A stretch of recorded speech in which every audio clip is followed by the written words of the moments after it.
Hello everyone, so I have Miss Winona here and she is still in her outfit from last time as usual.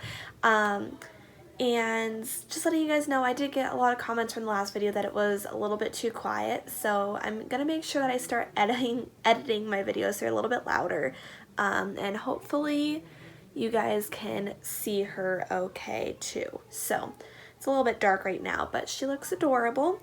And today we are going to put her in this little elephant onesie from Cat and Jack, and then this little pink hat and these Carter's pants, just because I've been wanting to put her into something girly, but obviously with the one onesie that kind of looks a little bit more boyish, because I did get it for one of my boys at some point to kind of off balance all the pink so she doesn't look like Pepto-Bismol or anything.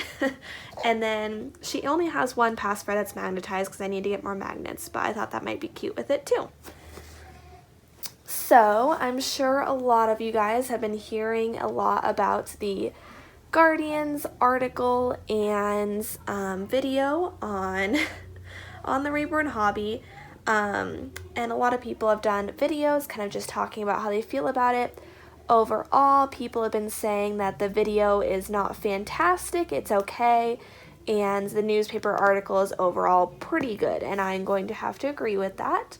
However, I've also been hearing a lot of people say, kind of like collecting reborns is basically the same thing as collecting trains or collecting Star Wars action figures or collecting cars or things like that.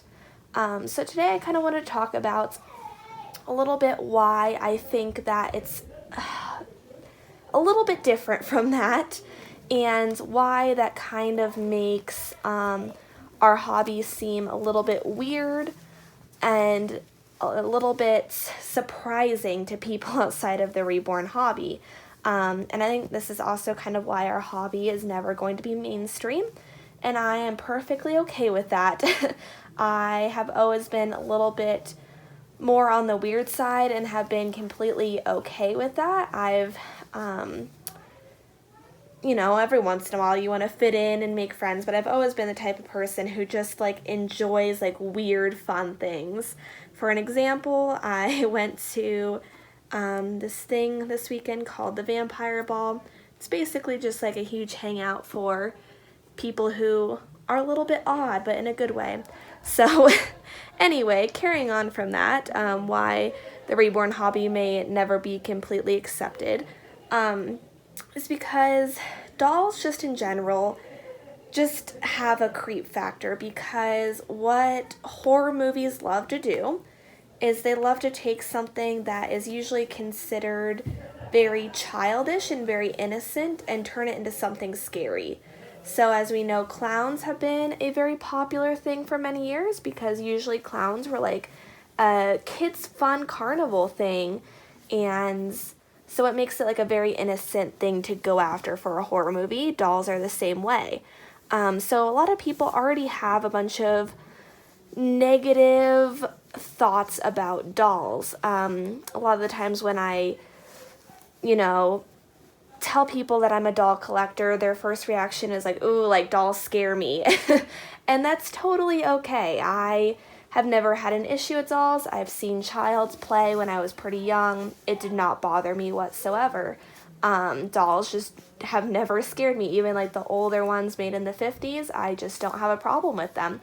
And I can understand why people might find them creepy, just because, if you're put into that fear at a very young age, then that's going to carry with you to adulthood as well. So that's kind of one, oh my gosh, look at her all curled up. So that's kind of one major thing that I think that people are already just uneasy about. And I've even had friends that have said that they just don't like dolls, that they think that their parents' dolls move at night because they turn, or I don't know, just, weird things about dolls that people say, and then they've seen my dolls and they haven't minded them. So who knows, it could just be the typical image of Chucky in their mind or something, or Annabelle, or, things like that. and our dolls definitely don't look like Annabelle. So if they get past that point, and let's just say that they're perfectly okay with dolls don't bother them. Sometimes when people see our dolls, they get kind of that uncanny valley, which I know a lot of people have already talked about in a lot of their videos. And it's basically just saying that people like realistic things up to a certain point. If it's too realistic for someone, it's creepy. And I kind of get that because, you know, we are seeing a lot of technologies advance, and we have like this super realistic robots and everything like that. And I can understand why people don't like that. At first, it's like a little shocking and a little surprising. And so when you see something that your mind truly believes should be a real living thing and it's not, you're just like, whoa, what is that? I don't like it. And that makes sense to me. That's okay. And, you know, for us, we're all pretty used to it, or we just think that it's cool. I've always loved hyperrealism. My goal when I was younger, probably in high school as an artist, was to get into hyperrealism. I loved drawing and painting as realistically as I possibly could. I didn't really understand abstractism quite as much. Like, it just wasn't really my thing. I loved making things just seem like, whoa, that's not a printed page, that's actually something that you drew. I love that. So that's never really been a problem for me either, but for some people I know it is. So she's all dressed. Look how cute she is. I guess you can't see her pacifier super well, so I'll move her so you could see it. She looks very cute. Oh, I love this look on her. Beautiful. She looks really good in pink because of the red skin tones. But anyway, the next point that I'm going to get into is basically what I just did with Winona right now. And that's people who look at us from the outside, see that we kind of do role play. And even if it's not like typical role play, like, you know, feeding your baby and then pretending to burp it and putting them to bed at night if you're doing a role play video. I'm not talking about that necessarily. I'm even just talking about things such as changing. Changing a baby is a role of a mother. Shopping for clothing. Shopping for clothing is typically a role of the mother. And even though sometimes we shop for our nieces or nephews or other people's babies, I feel like when we shop for our dolls, we shop with a lot of intention for that specific doll, or at least I know that I do. And I know that's a very specific role for a mother because they know what their child looks good in, and they know what their child needs. For an example, I would not buy Winona any more sleepers because she already has too many. So that's kind of like a role play thing, I feel like. Or, you know, even setting them down in a cradle or a bassinet like Kelly did in that video. It looks like you're playing the role of a mother by like putting them to bed, even though, like, you know, I set Winona and that bouncer all the time and I don't feel like I'm just like caring for the doll like what they put as the title of that video. But people from the outside see it kind of as we're taking on the role of a mother. And I feel like people who collect trains or build tiny towns or things like that, they are taking on a role. Maybe they've always wanted to be a conductor or an architect or I don't know, something like that. So they're taking on the role in kind of their imagination that way. However, I feel like things like that, people like perceive it as a little bit differently just because I don't know, I just feel like being like having a relationship with a baby is different than having a relationship with your job position, I guess. I don't know, I feel like motherhood is like a very like sensitive thing, and even though I don't feel like I'm mothering a fake baby ever, I actually am not interested in having kids at all. But from the outside, that's exactly what it looks like. And maybe people who like build towns don't actually want to be an architect and play the role of the architect, but they like doing fine detail and they like the results and they enjoy doing it because it's fun. I don't know. I like trying to like see the perspective from like different people's minds and different hobbies. But of course I don't collect trains, so I would not know. Be an interesting thing to ask someone who did. But yeah, it just seems different when you're interacting with something that looks like it could be alive, I guess is my point. However, I think that sometimes even people who pretend to be an architect or pretend to be a sword fighter or things like that are even sometimes looked at as weird because people think of play as being a child's occupation and something that children do. However, I think that life is just too serious and too hard that we just need to get out and play sometimes. Especially Americans, we're expected to work super, super hard, I feel like, and I'm sure it's true in many of other countries, but just getting up early and going to work and, you know, having other responsibilities such as children or a spouse or a grandparent or, you know, anything like that, it just starts to wear on you and you just need to sometimes break away from reality and play. And it's nice. It is really nice sometimes. And, you know, a lot of people talk about their nursery being their safe place because it's where they get a break away from their tough life. and maybe not in a bad aspect. I feel very lucky that I have a job and school and everything, but, you know, sometimes you just need a break. Anyway, another thing that I kind of touched on when I was on that long little rant there is a lot of people see a relationship between a person and a baby as being very emotional.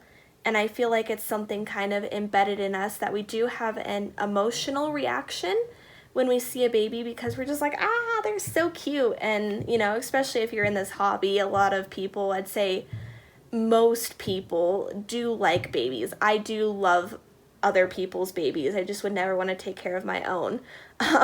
They're a lot of work, but they're so adorable. So it's nice to have all of the fun and the cuteness without any of the super hard work, and all the expensive diapers too. Anyway, but I feel like our hobby is very like defined by how emotional it can be because a lot of people have talked about kind of when we see that baby for sale, all super rational thoughts kind of go out the door and you're like, I need that doll. How am I going to be able to get that doll home? I need it. And, you know, that might be your first reaction, but of course, you know, you think, hey, like, I need to pay this bill at this point. This might not be possible. But I feel like we have like a very emotional thing, and sometimes when finances do get in the way and we have to sell a doll, that can also be very emotional. I had Kaylee for 5 years and I realized that it was just time to pass her on to someone else. And as I was packing up her box to send away, I just started crying. And it's so dumb that an inanimate object that has been sitting in my house for a while and I haven't done very much with it in the last year would just make me so sad to get rid of.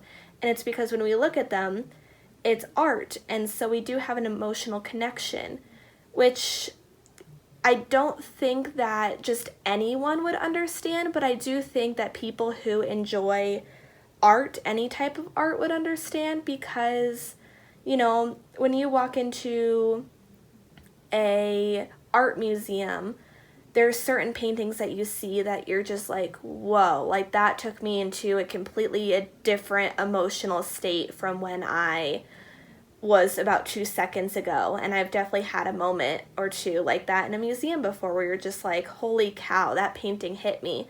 And that's how a lot of the times I feel we are with dolls, is we see the painting and we see the sculpted expression or the sculpted hands, sculpted feet, anything like that, and we just get this huge surge of just like, whoa, okay, that makes me feel a very certain way. Usually for me, it's very happy. And we're just like, wow, that face just really makes me feel something, and I feel like this is something that is important to me, and I feel like I need it. And there might be other hobbies that are non-art related that might be like that. I personally would not know.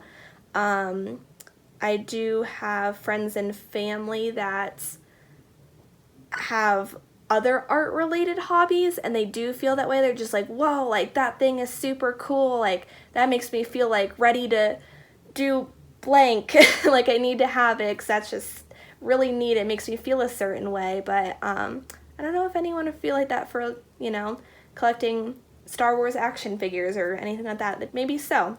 I don't know. If any of you guys like know someone or are that type of person, that would be very interesting to hear. And I feel like this video has been very long and very drawn out, but I hope that it was interesting for you all to hear. And I want to know if you guys kind of think that the hobby would be mainstream or not, and why or why not. Do you believe that we're super different because of how we deal with the dolls and how our emotions are intertwined with our hobby?